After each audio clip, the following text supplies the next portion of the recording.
Please stop pushing. I can't take this anymore. The concert venue is packed tight. A man behind me keeps pressing into my backside. I'm wearing a mini skirt today with a thong underneath, and it only makes the situation worse. He lifts my skirt and presses himself against my hips. As the atmosphere heats up, someone in front of me slams into me, and I stumble back a step. My body stiffens as I feel like something just slid inside me. My name was Mandy Cox, and I was a diehard fangirl. I wanted a celebrity to notice me, so I dressed for attention. I wore heavy makeup and made sure nothing about me went unnoticed. My low-cut top revealed a wide stretch of skin, and my chest bounced with every step. I paired it with a mini skirt that barely covered my thighs and sexy white stockings which hugged my legs. But when I arrived, reality hit. The concert venue was packed so tightly I couldn't move, and the crowd swallowed me whole. The celebrity was never going to notice me. I craned my neck and shouted, "Darling, take me." I never imagined that line would draw the wrong kind of attention. Instead of the celebrity, it caught a filthy creep. After I shouted it, I became aware of a man behind me, repeatedly bumping into me. At first, I brushed it off. In a crowd that dense, accidental contact was easy to explain, but the feeling wouldn't go away. Something hard kept pressing against my butt from behind. I assumed I'd accidentally backed into his hand where it rested behind me, so I turned and offered a polite apology. "Sorry, I didn't mean to bump into you." He paused, then flashed a leering smile and said, "It's okay, I don't mind." When I turned back toward the stage, I felt him press against me again, more deliberate than before. I kept my attention on the celebrity on stage and shut him out. The man became increasingly brazen, pulling up my skirt and pressing close against my backside. I had only a thong on underneath, which left my butt exposed. I felt his touch directly against my skin and assumed it was his finger. Only then did I realize something was wrong.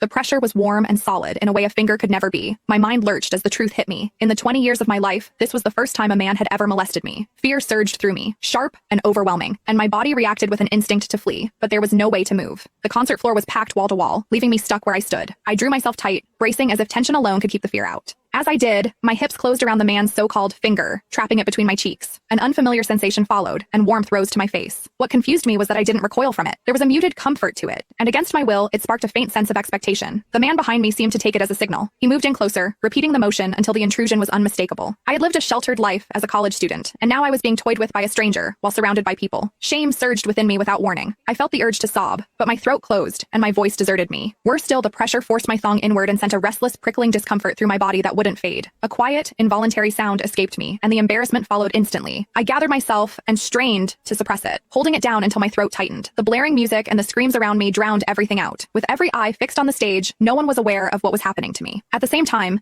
the intensity continued to rise, touching something deep inside me. I bit down on my lip as cold sweat traced my spine.